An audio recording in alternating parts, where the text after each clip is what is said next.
পরশুরাম থেকে বাদ পড়ল লাট্টু। অভিনবর পরিবর্তে লাট্টু চরিত্রে এন্ট্রি নিল এই ক্ষুদে শিল্পী। বেশ কিছুদিন আগেই পরশুরাম ধারাবাহিকে নায়িকা তৃণা সাহা ও ক্ষুদে শিল্পী অভিনব বিশ্বাসের মধ্যে ঝামেলায় রীতিমতো শোরগোল ফেলেছিল।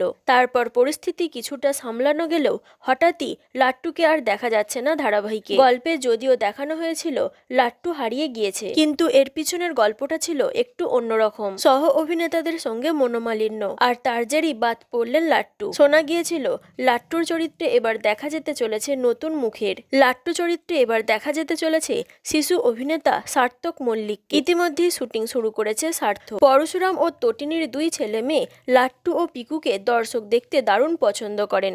ছোট্ট দুই অভিনেতার অভিনয় ধারাবাহিকে যেন আলাদা মাত্রা এনে দেয়। এতদিন অভিনবকেই লাট্টু হিসেবে দেখেছেন দর্শক, ভালোবাসাও দিয়েছেন তাকে। তবে এবার সেই চরিত্রে সার্থক কতটা মন জয় করতে পারে এখন সেটাই দেখার।